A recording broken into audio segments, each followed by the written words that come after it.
Hey, what's up? It's Dave from MomSimplyADad.com, and you're watching the Happy Healthy Family Podcast.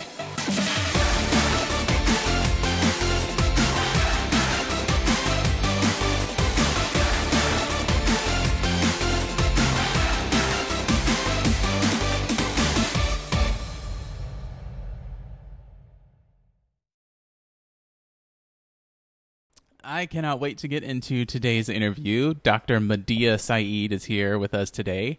She's a holistic family doc and the author of the best-selling book, The Holistic RX. And she has her website called The Holistic Mom MD as well. So Dr. Madiha, welcome to the Happy Healthy Family Podcast.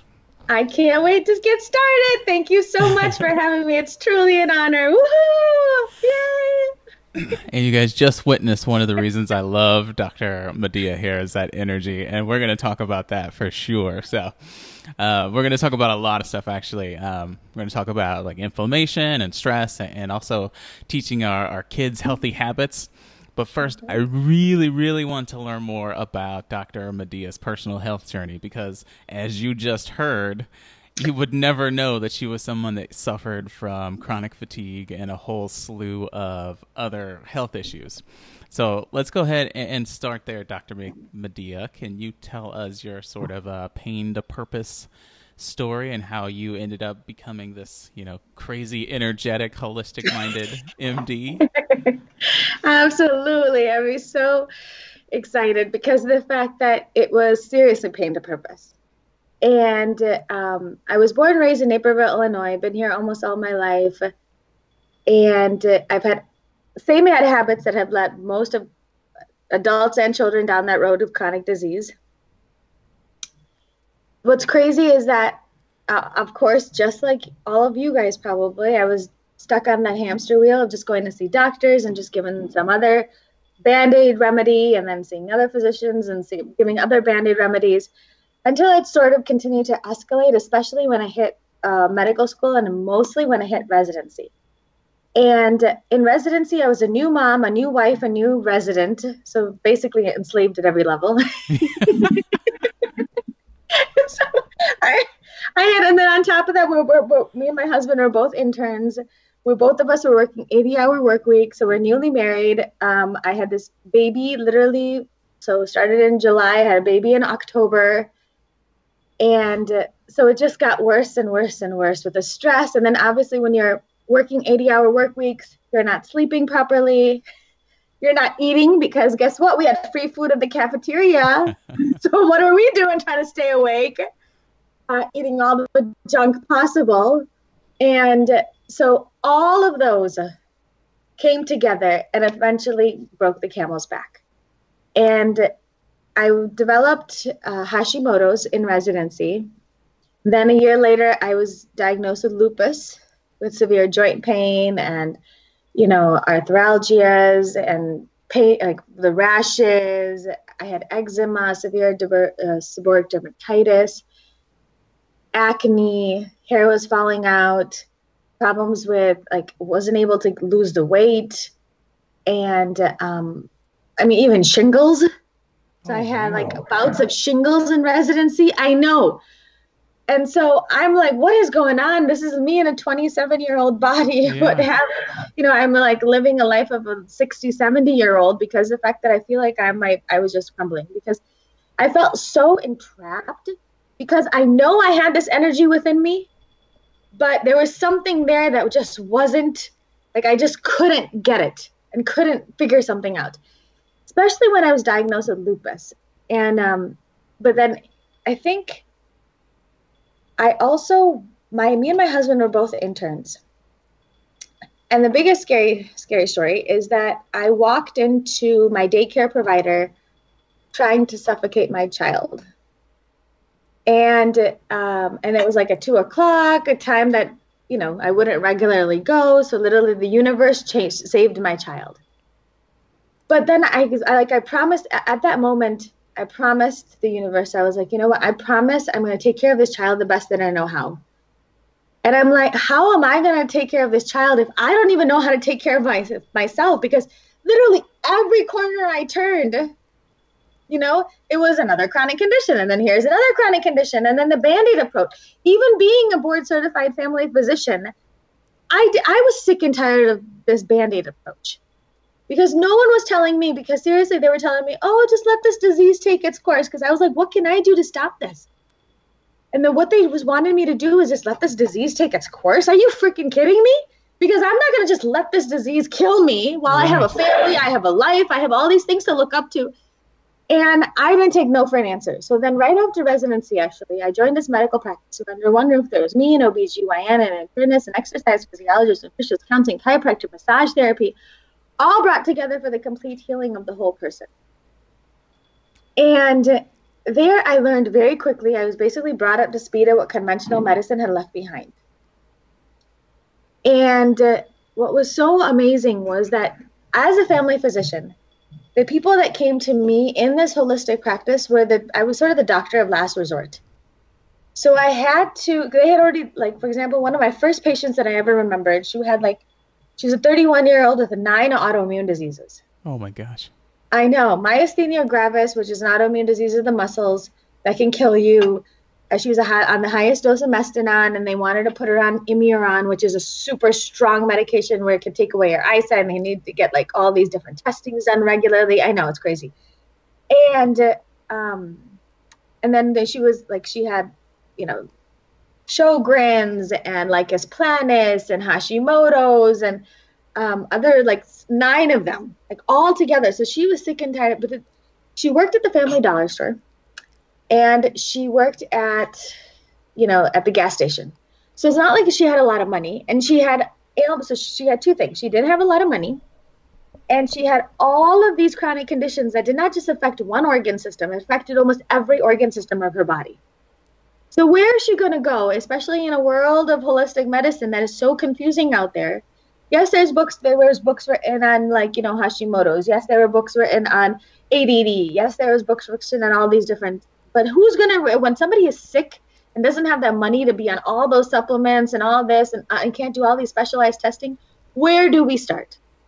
And so that is where I then, after research and after I helped all these people research, putting this all together, I put everything I learned from all these amazing practitioners that have been doing this for a long time. Then I came out with my own book called The Holistic RX, Your Guide to Healing Chronic Inflammation and Disease, where it's the best of functional, integrative, and holistic medicine all in one source, covering over 80 conditions for all ages. I'm like a one-stop shop, because seriously, none of us have time for that, to go to try to, and then figure out where to exactly start. So thankfully, after 1 month, she had 90%, 50% resolution of all symptoms. And then in 7 months, she no longer has myasthenia gravis and is now a scuba diver instructor. Wow. So for somebody who has a myasthenia gravis, going from that, and that is a disease where basically attacks your muscles, and it can kill you because, we have our respiratory, everything is a muscle. Our heart is a muscle. To now she's a scuba diver instructor. That's wild. Something that doctors told her to deemed was impossible, but she showed them. So that is what's so awesome, and that's something that I wanted to empower others, to show them that there's so much that you can do. And we didn't spend thousands of dollars in tests. We didn't spend thousands of dollars in supplements. It was just the power of the lifestyle that was so powerful, and that's where I like to start all my patients, to give them the hope, because I feel like now, especially, there's so many others, like functional medicine, there's holistic medicine, there's, integrative medicine. And especially for some of them, they're like, oh, we have, doctor's visits usually are like $4,000. And then, so it gets really costly. But what my mission and goal in life is to really educate people that we can heal our bodies from the inside out, heal and prevent chronic disease just by the power of a healthy lifestyle. And that doesn't have to take much money and not much time. So every time I talk the talk, I walk the walk. So if I can do it, I currently live in a joint family system. So I cook and clean and take care of me and my 4 children. Actually, my husband is the 5th child. So 5 children, no offense. But I take care of 8 people on a daily basis. every weekend, it goes from 8 people to 20 people. Yes. So anywhere from 13 to 20 people, because then the relatives come and visit my in-laws, and then my family comes over. So we're a very large family. And that's almost every weekend or every other weekend. So you can imagine, if I can live this type of lifestyle and not go crazy, you guys can live this type of lifestyle. And that's where me, my children, I have 4 boys, 11 down to 4. He just turned 4. But so that's if I can do it, you guys can do it. And that is my passion and mission. So thank you so much for having me on, so I can help motivate and give others hope, just like, because I felt like I was hopeless at that time, especially when I was, especially when you're stuck with a disease that, it can kill you. So then nobody gave me hope, because obviously what I realized was that the doctors, we were never taught a single class of nutrition, and we were never taught a single class of lifestyle. As a family physician, I graduated residency in 2010. My brother is an interventional cardiologist. My sister is a pediatric ICU physician. I have cousins at Harvard. I have literally every doctor in every specialty in my own family. And we were taught, when my husband my sugar daddy has to see 110 patients a week for our paycheck not to go half. 110 patients a week for our paycheck not to go half. So we have nothing but to just band-aid to symptoms, give you sort of no hope, saying the only hope that you have is in this medication, because we don't have time to educate you more on that. So my mission and life's mission and passion now is to educate people, to give them hope that it's as easy as your lifestyle. Yeah, you definitely do a great job of giving people hope. I know you certainly give me hope, as someone who struggles with, fatigue, and so seeing you sit there with so much energy and all your videos, you always, it's kind of your trademark now, is how much energy and enthusiasm you have. Yeah. So I mean, it really is inspiring. So but I'm curious, what exactly did you do in order to heal your own self? Absolutely. So when I went on this quest for answers, I discovered holistic, functional, integrative medicine.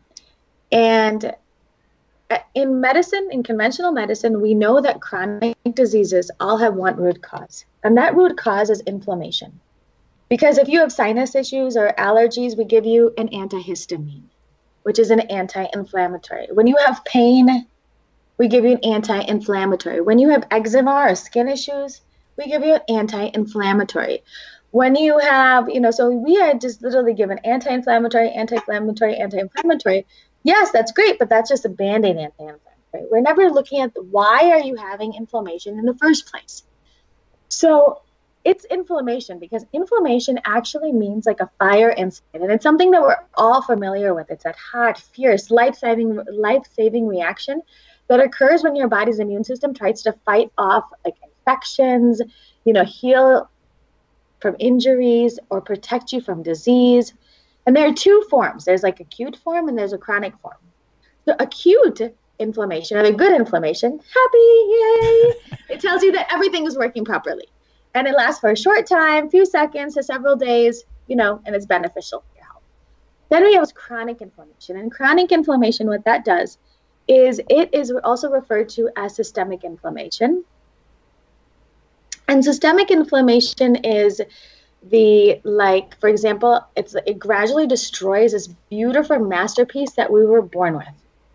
And as it tries to fight off, life's daily exposures to unhealthy food, stress, toxins, allergens, and overgrowth of these bad bugs, or even low-grade infections that all drive all these chronic diseases of every stripe, and even obesity.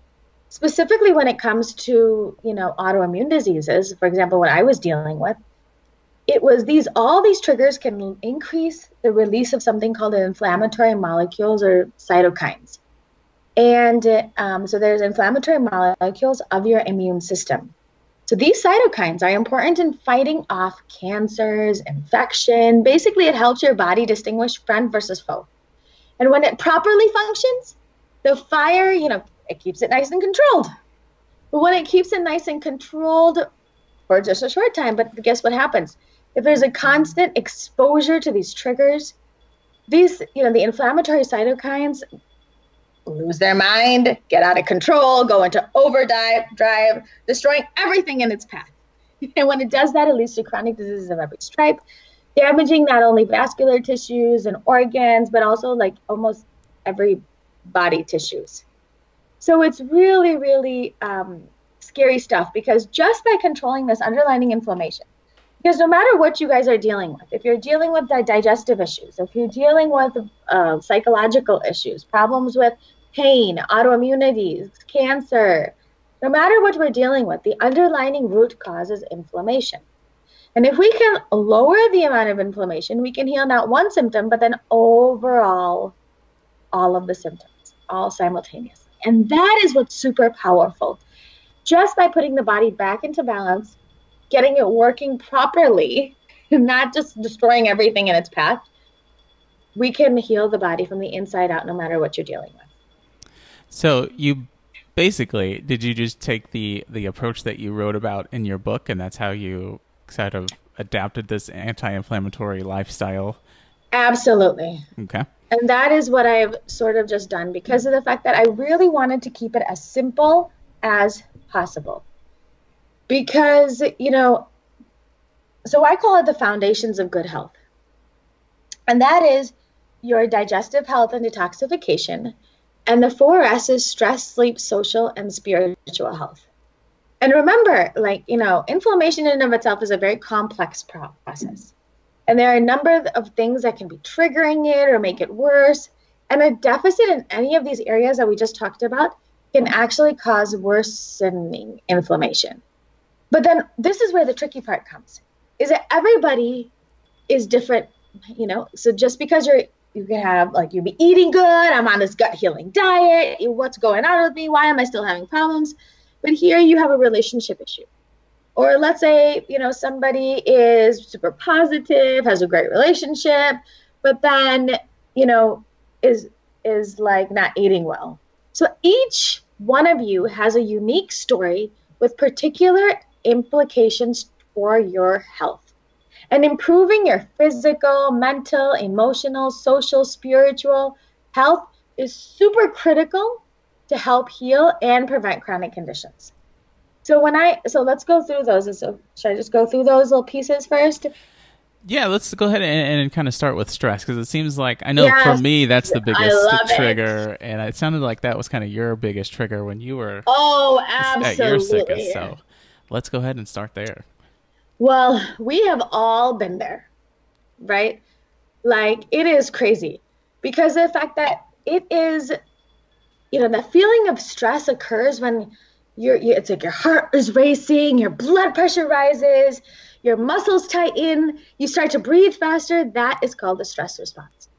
Is when your body feels threatened. And the hypothalamic pituitary adrenal system releases these hormones like cortisol. It releases, which then tries to protect you and prevent injury. It's also known as, you probably heard it. It's probably also known as the fight and flight mechanism. And once a threat is over, like the dopamine is released, it gives you a sense of accomplishment. You're like, woohoo, I did it. But this response can be life-saving in emergency situations where you need it immediately. But then what happens, especially in this day and age, is it starts to wear down your body with constant bombardment of stress in every which way. And then what happens is that, obviously when you have stress, that you release cortisol, and that continues to be released until that stressor is resolved. And then your adrenals start to tire out. Sometimes I lead to adrenal fatigue. And then the short-term stress, fine, good, but then when it turns to long-term, that's when this chronic stress, our body starts feeling like it's constantly under attack. And then so it's constantly in that fight or flight mode. And it, with limited downtime between stressors, and this disrupts the, healthy state of the equilibrium, and even leads to suppression of the immune system, inflammation, chronic illnesses. So, all of these things. So basically it does a body no good, because stress, right now stress messes up your hormones. It raises blood sugar levels, triggers leptin, insulin resistance, promotes weight gain around the midsection, basically further decreasing insulin resistance and inflammation, and even can lead to insulin resistance or PCOS, which then prevents ovulation and infertility. And what a lot of people don't know is that stress, because I've had people with on these really strict, gut healing diets, like what's going on? But I'm like, have you managed your stress? They're like, oh, we don't need to worry about that. I'm like, I can't help you if you don't focus on your stress. Because the fact that 80% of the complaints that come to primary care physicians are due to stress. And you can be on this super amazing gut healing diet, but guess what happens?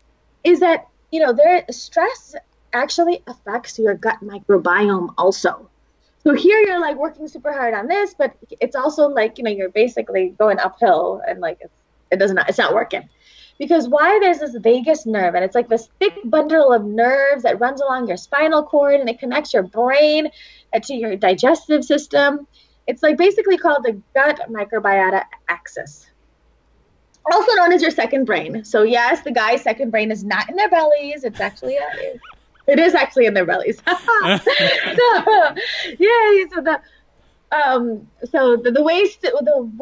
what is it? The gut actually is the way to the brain of the guy, not the heart of the guy. But what happens is that it contains its own receptors. So this gut contains its own receptors that reacts to like gut bacteria and its metabolites. And it also produces neurotransmitters, because 90% of serotonin is made in the gut, 50% of your dopamine, your feel-good chemicals, made in the gut. But what's crazy is that these probiotics can also affect, stress can also affect the good bacteria negatively, and lowers the amount of the level of probiotics. And even in like acute stress, it actually can promote an overgrowth of bad bacteria in the small bowel. So not good, right? Then these pathogenic bacteria interfere with the production of like these vital neurotransmitters. So you can tell it's basically bad, leading to more depression, anxiety, mood disorders. So not good.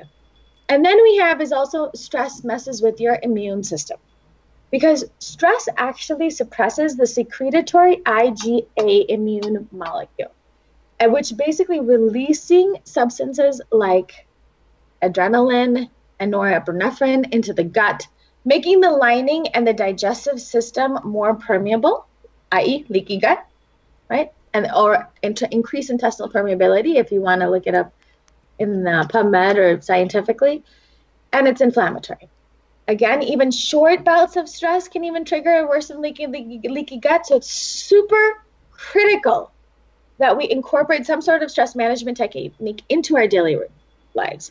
Because even that short-term stress can even release, make you more susceptible to the reaction of these infections, specifically like chronic infections, Epstein-Barr, that also can lead to autoimmunity. So it's like a huge system. So it's not just one piece of that puzzle, but it's all of these different pieces. So yeah, stress is insanely bad for you, basically. You just dropped a lot of bombs there. But yeah, I mean, it basically boils down to if you can have the perfect diet, but if you're stressed, and I'm probably the poster child for this. No, you're not gonna heal, and you're not gonna get your energy back unless you sort of make it a point and be purposeful about handling your stress. A couple of years ago, I finally changed my mindset to this. Instead of being if only, I can finally do this if this would stop happening or whatever. And finally I just had this revelation where, okay, so I'm an autism parent, and stress is here to stay. It's not going away. And so stress is a part of my everyday life, and it's up to me Absolutely. to handle that stress if I want to be happy. And so that started to set me on a path. I now meditate, and I'm trying to exercise more regularly. Mm-hmm. Oh, absolutely. Emphasis on try, but you know what? We can all just continue to try. For me, I know I noticed it. The last couple of months have been super stressful. And then I had to also, I started seeing the physical implications in me. So then I had to strengthen my diet, really get back on track, just to make sure that I got my meditation, my prayer. Was there anybody that I needed to forgive? what's going on, why, like what's going on with the stressful situations, But for me, like I teach my kids meditation, and this is something we can all do. So we try to meditate. Me and my children try to meditate almost daily. We do a lot of prayers. We do a lot of meditation to really bring this level, because especially as parents, right? We sort of live our lives like this with with our shoulders scrunched up, and we don't know we're doing it. Sometimes I'm driving to work. I'm like, why am I still so stressful? Okay, relax. And I think we need to realize what we're doing and then sort of bring that level down. And that's why I love mindful meditation. What is going on in that moment? Because, especially as parents and moms and dads and people at work, and then, we have all of these situations going, we have all these craziness going on. So we're always thinking about our past, we're thinking about our future, and that's when things really start to go crazy. So I try to implement mindful meditation. I find that is super easy. I can do that as I'm walking, I can do that anywhere I go, to really stay in a state of mindful meditation. And even when I'm driving, okay, what's going on right now? What am I feeling? Not just that, and try to calm my mind from all the craziness. And I feel like that has really helped to keep those damaging hormones at bay, and try to find an activity that works for you. There's so many different there's progressive muscle relaxation, there's guided imagery, there's abdominal breathing, there's meditation, and there's so many types of that meditation. So there's so many different pieces. If you're, there's even sex. Hey, anything that lets you relax, anything that lets you relax, get exercising. All of those things are really important to incorporate into your daily routine, because especially as parents, we can't give from an empty vessel. And so we need to make sure that we fill this vessel with, by taking care of us, right? By self-care, and then only give what falls into the saucer, and then we're able to give. So we shouldn't give from the cup. We should only give from that saucer. So that's why I'm like, I can't give from an empty cup. So I won't be able to provide for other people if I can't even take care of myself, if I'm falling apart. So I really try to keep myself priority, which I know as moms it's very difficult. But if I can do it, then anybody can. Okay, so let's see. You mentioned your kids, and you teach your kids to meditate. One thing I will say, you mentioned mindfulness. We had a podcast episode with Dr. Christopher Willard, who teaches mindfulness. I believe it was way back in the beginning, episode 5, I believe. So you guys should check that out. It was a really good one. He actually took us through a couple of mindfulness exercises. And it was actually all about mindfulness for kids. So, but speaking of kids, so you teach your kids how to meditate. I think you do it like every night before bedtime, right? Mm-hmm. So how did you go about sort of teaching them and how did you get them to buy in? You know what? I educate my kids on a daily basis. And so I feel like that is super important, because I think you can only buy your children in. And I feel like that we as parents don't give them enough, we don't give them enough credit, because what's crazy is that just by educating them, just by educating them about what is going on. So my kids know exactly what happens with why people get sick. They know that there's this fire or there's inflammation. I talk to them just briefly about these very, simple topics. And then I educate them at all of these different pieces, just like I educate all my patients, that all of these different pieces play a role in that. And now they've gotten to that state where they're like, okay, something's off. And then they'll go down the checklist themselves. That's how like, once they understand what's going on, even my 6-year-old actually, so, I wasn't, especially with lots of stress in my life the last couple months. And just because I'm going here and I'm traveling all over the country, and I'm not taking, So and there's a lot of people over at my house, a lot. So I wasn't putting myself first, just like I tell everybody else to do. But, I'm a human being. I fall off the wagon too. But my son, my 6-year-old goes, Mama, I think you stopped taking your Epsom salt baths. And then, I think you also you didn't do your intermittent fasting. So he was trying to figure it out for me, where I was off, that led me down this little road of me just not feeling well for just a little bit. Now I'm fine. But it was so amazing. So then once you educate them, then I can tell her, this is why meditation is fun. This is what stress does to your body. So just like I dropped all those bombshells on you guys, I told that to my kids too, but obviously a little bit more simpler ways. Then they know oh, hey, I'm stressing. I need to calm down. I need to figure this out. And then I need to go from there. And, the meditation actually kind of trains us and them to notice when something is wrong and to notice when we're not feeling good. Absolutely. And so since I've regularly started meditating, I'm able to be okay, why I feel that I'm angry and I have a short fuse lately. Why is that? And then I just started going down the list, One of the things I start with is I go, am I hungry, thirsty, or tired? And the answer is almost always yes, yes, yes.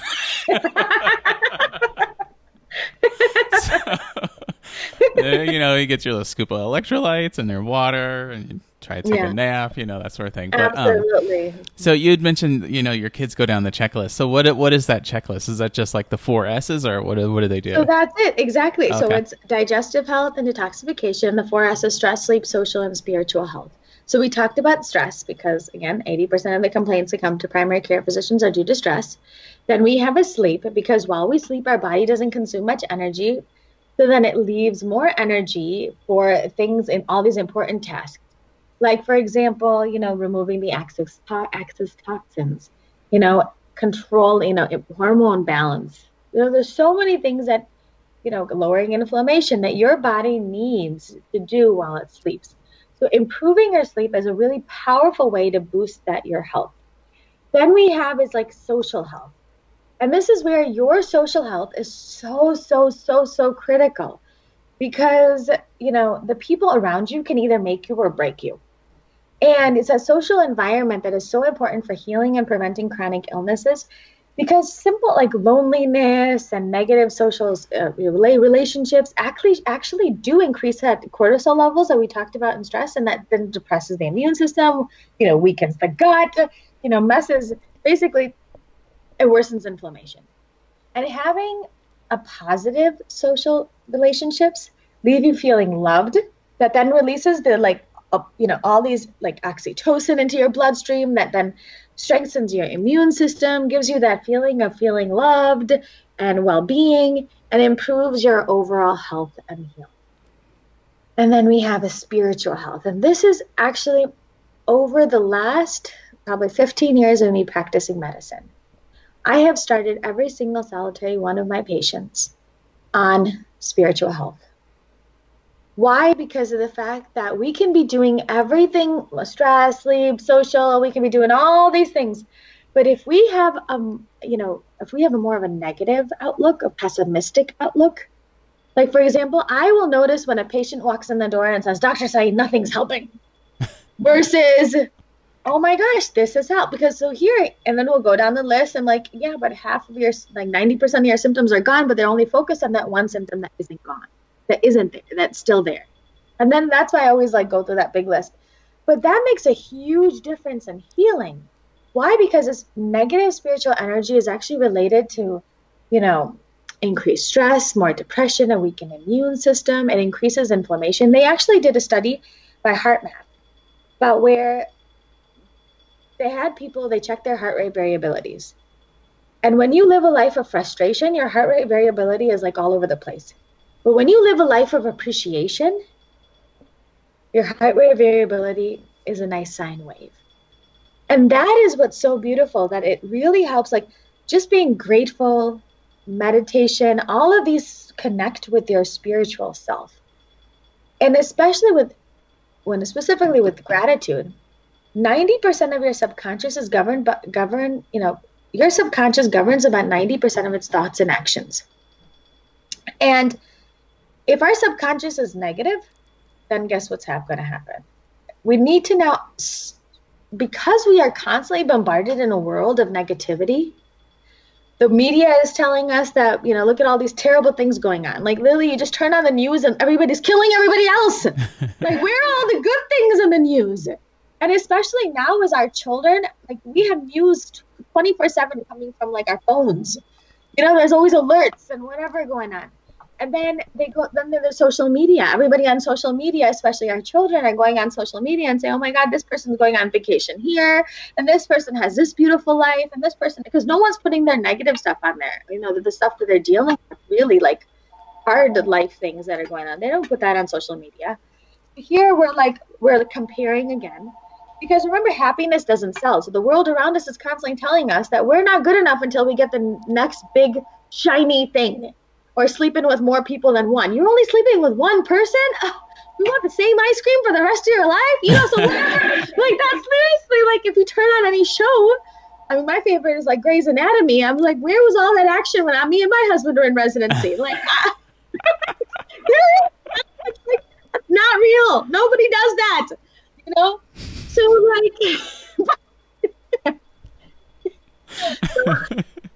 So, like, seriously, every world is telling us that, the things that should be in our lives that'll make us happy, but not helping us concentrate on the things that we do have in our life. And so focusing on the things that we do have in our life, I have every single solitary one of my patients say 10 things that they're thankful for every single solitary day. Every morning and even evening, and if they need a super boost of it, I have them put little sticky notes all over the house of all the things that they should be thankful for. And that then creates a subliminal zone of positivity that will help heal you, not hurt you. And so that is super powerful. And for me, for my kids, as soon as we sing the thankful song almost every day. I know my 11-year-old is now getting a little old of it, but I'm like, okay, but we've been singing the thankful song. So, or I'll just keep on singing it as I'm helping out, as we're all doing like chores and cleaning, and we'll do all the things that we're thankful for. And then once in Mom, I'm thankful for this, and I'm thankful for that, and I'm thankful for this. Thank you for our eyes, thank you for our ears, thank you for another beautiful day. So, all of these things that we should be thankful for. And as soon as I hear one of my kids complain, I'm like, up the gratitude, buddy boy. Because that is not what I want. And that makes, because complaining and yes, happiness starts with positivity. I really believe that. And so starting with gratitude, meditation will optimize your spiritual health. So that was a stress, sleep, social, and spiritual health. Gotcha. Yeah, I'm glad you broke out the thank you song, because I was definitely going to ask you to sing it. So we got that. Yeah. So basically, I want to just reiterate. So spiritual, a lot of people think, religion. And so that's not necessarily what you're talking about. You're talking more like training that subconscious mind to be more positive and grateful. Positive. Absolutely. Because, spirituality is connecting with the soul. And where religion is a set code of beliefs. And so gratitude connects with that soul, because we are all mind, body, soul. Nobody will deny that. So mind, body, soul. And the way we're going to connect with that soul, connect with our spiritual self, I feel like one of the most positive things that we can do is incorporate meditation, incorporate gratitude into our daily routines. And I will say one of the ways that we incorporate gratitude in for our family is we do our gratitude dinner. Like a lot of people will pray at dinner, but we do our gratitude. So everybody has to go around the table, and by everybody, there's 3 of us, because my son he's almost 13, but he's got severe autism, so he can't really communicate. And then, but the 5-year-old or almost 5-year-old, we're starting to get her into, saying, so what made you happy today? Mm-hmm. Sort of thing. And then, so everyone has to go around the table and say 2 things that happened that day that they're grateful for. I love it. I love it. I love it. I love it. And then, and so my son, my 11-year-old son, last podcast I did, I said he was 10. So now I have to make sure that I pause and get his age right. But so now, like, he'll just randomly say, that's going to be my grateful for today. That's so cute. So it's like, it's training his brain to like be appreciative in the moment and not just. Yes, I love it. And to really understand, and again, that comes from the mindfulness, to really understand, okay, even if they start to go negative, to show them, wait, look, this is what your body's doing right now. And then they'll be able to pull themselves out of it. So these are just because, just like what you were saying, we have stresses in our life that are not going to go away. We have even sometimes negativity in our life that are not going to go away. And that's where we have to make that conscious effort to build our resilience through the constant gratitude, mindfulness, meditation practices. I really feel are really key for children to be resilient. So you start so if there was like a correct order for healing, you start all of your patients as on a spiritual practice before you do anything else? Absolutely. Or in Why? addition? Because well, all of these pieces are really important, but I've noticed the people that heal faster are the ones that are a lot more positive. The people that are stuck in this rut that nothing is going to fix me and I have still all these things wrong, nothing will ever help them. And so I have to start with the positivity with every single solitary one of my patients, because once they come in and they have that load lifted, and sometimes we have to realize where that's actually coming from.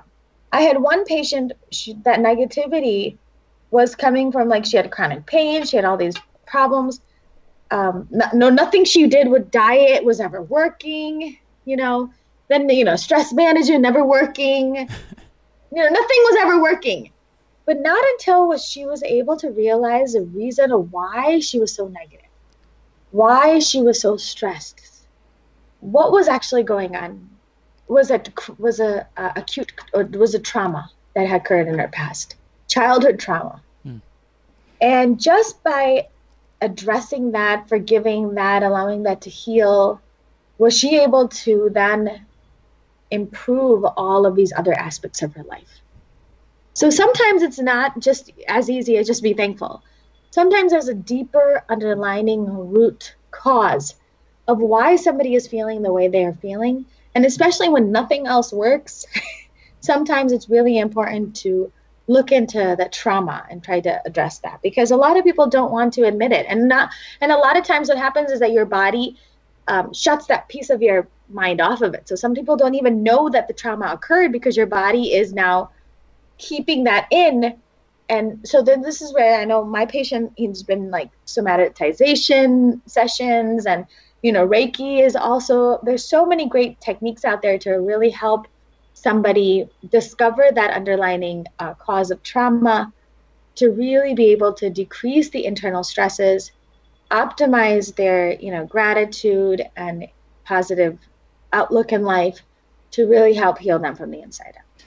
That's interesting. I never thought to look back to childhood, but you're the second person this week to bring that up. I was talking to Evan Brand just a few days ago, and he said with every intake he has his clients do, I think it's called an ACE test, the Adverse Childhood Experiences, and that is part of how he creates a game plan for his clients. So absolutely, and that's exactly what I do. So for my first appointments are about an hour a piece, and in that I go through everything and anything, even deeper. So childhood trauma, obviously I start with the basics. Then as our connection deepens, I really go into everything, and then sort of help people connect the dots.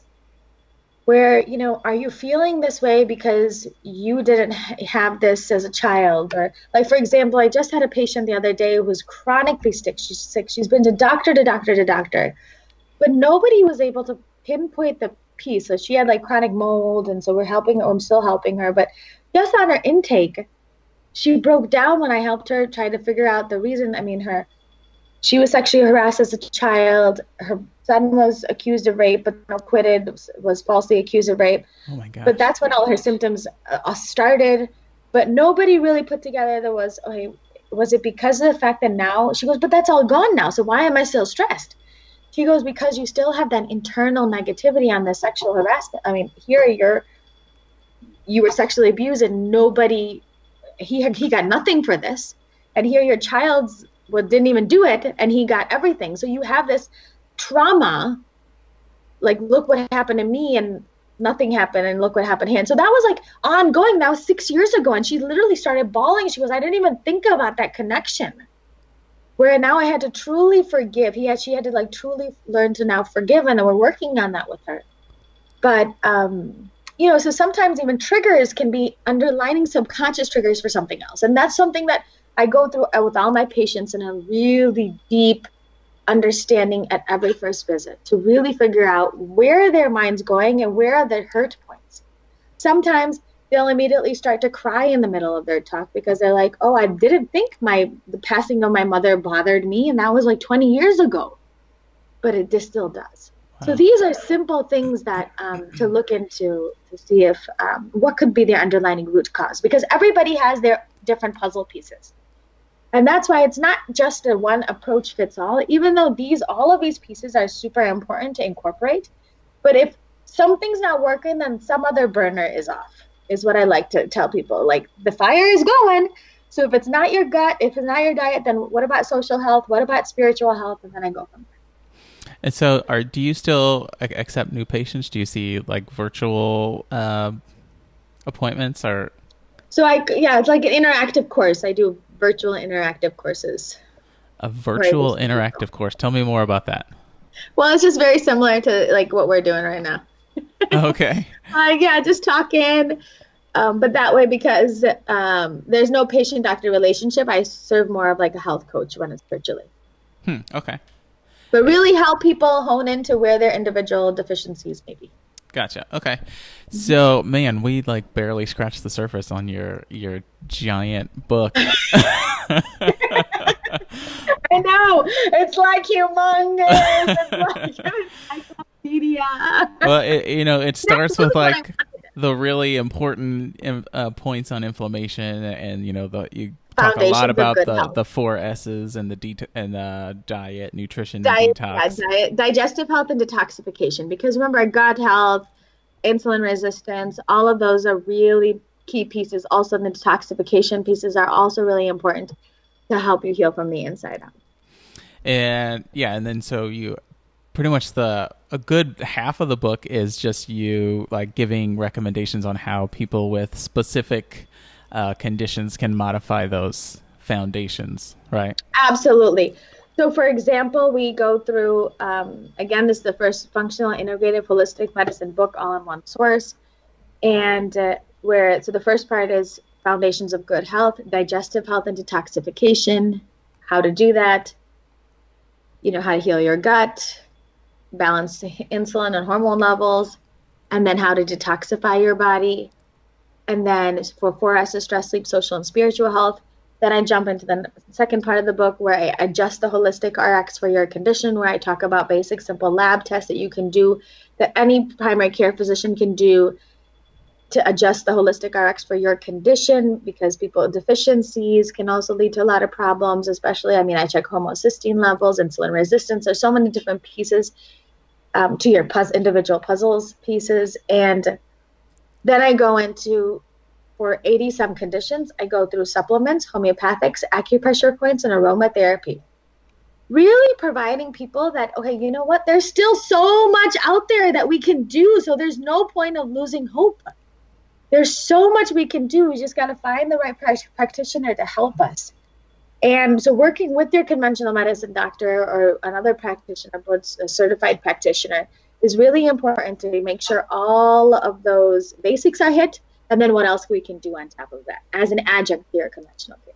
Gotcha. Okay. So before I let you go, I have my last question that I ask everyone, and I kind of like have an idea what you might say, but I'm going to ask it anyway. So 3, and we'll put emphasis on practical. So 3 practical things that any parent can do to improve the health and happiness of their family. Absolutely. Woohoo! I love this question. So first, start off with gratitude. Because that in and of itself I feel is a foundation of good health, because then it's just basically like waking up on the right side of the bed every single day. Because once you're more positive, I know. See, because once you're more positive, no matter what comes at you, you're able to be resilient and be able to put it right back. Okay, and then we have I really feel that your food and your lifestyle also make a big difference. I go down a list with my family for every meal. Go down a list of what needs to be in on that plate at every meal. And because you want to eat those foods that heal the gut, heal the microbiome, balance insulin levels, because most of our kids are like pre-diabetic now. And we also want to make sure that the food is the most nutrient dense foods that you can eat. So the kids' stomachs are only like this big. So I always make sure these three things are eaten first before they even think about anything else. And that is your vegetables, protein, and healthy fats. So like as many vegetables as you can possibly get in. I prefer in my family, we stick to vegetables, protein, healthy fats, and more of a paleo type approach. Why? Because I realized that when my children start eating grains or dairy or sugar or any of those, they don't eat their vegetables. I don't want to fill them up with just empty starches. I want them to pump their bodies full of vegetables, because every healing diet has vegetables. And so we are more plant-based. We have a little bit of clean protein and then just lots of healthy fat. And so that is if we can just focus on those pieces, then instead of focusing on things that they can't have, because obviously I know you've done tons of podcasts on all the junk that they shouldn't be in your house. And really so to make sure that you stock up for success and only have these things in your, like, for example, we have a drawer of just vegetables. We have a drawer of just fruits. And then I have like some of the protein up there, whatever they can have. And then these same things, I mean, you can get almond flour crackers. You can get cassava flour tortilla chips. You can get cassava flour chips. And there's so many amazing alternatives out there that if you can just making sure that everything that you put in your child's mouth will give them will help them, not hurt them, because that's the only thing. So that's what I focus on there, focus on real food. And then the third thing I really think is meditation. And if not that, some sort of stress management technique. I like meditation, and I even like Epsom salt baths. So we got a bonus one there. Yes, I know. Because Epsom salt baths really help to, one, relax the child, helps to detoxify the child. Because what happens in an Epsom salt bath is that, it increases the glutathione in a child. So therefore, doing the Epsom salt baths. So here, I'm getting both bang for your buck. They're detoxing and they're stress managing. So I all of those three. So 3K: gratitude, eat real food, and stress manage. Love it. Do you add any sort of essential oils in those Epsom salt baths? A little lavender or anything? Well, I have 4 boys, so a lot of testosterone, so they don't let me add anything extra to that. They're like, Mama, this thing, I don't want to smell like a girl. I was like, leave me alone. Let's see, you can get some cedar wood, maybe? Yeah, I need to, right? I made like a homemade sort of I don't want to call it a body spray, but kind of a body spray, and it had some cedar wood, and I can't remember what I put in there, but I really liked it. Yeah, I know. No, that's what I tell my kids all the time. I'm like, let me. So I mean, I put them in there when I have my quiet time, and I'm like, you guys, when I have way too much testosterone going on, I need some estrogen time. I literally I hide away. You need some estrogen time. I need some estrogen time. There's way too many penises in my house. Way too many. So therefore, I need to go this way. Oh my goodness, you're right. Okay. I don't know. I think you're going to need to change your PG rating to maybe X rating on this podcast. Well, we'll just say a little earmuffs at the end. That's okay. Excellent. Okay, so your book again is the Holistic RX. Holistic RX, yes. Was it Your Guide to Healing Chronic Inflammation and Disease? Disease. Woohoo! Yay! You did it! Ding, ding, ding, ding, ding! You won the final prize. And your website, Holistic Mom MD. It's just Holistic Mom, right? It's not the Holistic Mom? Holistic Mom, yeah. Okay, there's no the. Okay. No. Holistic Mom MD. Gotcha. Anything else you want to share before I let you And go? then I have lots of, because a lot of these things may feel super overwhelming. And I have an entire, because I know I get this all the time. So I speak all over the country. My last audience was 12,000 people in Ooh. December. Yeah. So, and the United Nations has asked me to speak for them. Oh, wow. So I get this. Aren't you fancy? I love it. It's exciting. I'm very blessed and honored. So I have actually created an actual healing bundle on my website. And they can just go to my website. It's free. And it's basically like what a healing day looks like, what a healing week looks like, a shopping guide for your healing kitchen, and then also like even 25 recipes of what I use in my crazy lifestyle. Nice. I love that. Yeah. So that's something that, especially, again, providing hope, a simple, easy guide. This is where you start. And then I'm always here on my Facebook page to answer questions. And I literally answer, I believe I answer all the emails and the messages that come through. Great. And I lost my train of thought. So that healing bundle, it's like right at the top of your homepage, so you can't miss it. Absolutely. And of course, I'll link to that in the show notes too. But Dr. Madiha, thank you so much. I will thank you for coming on the show, but also thank you for having your enthusiasm and positivity. Oh my gosh, my honor. Come on to me, and now I'm in a good mood, and my kids are gonna come home all stressed out, and I'm gonna be able to handle it fine. Yes! But come on, world, we got this! All right, you take care. Oh, thank you.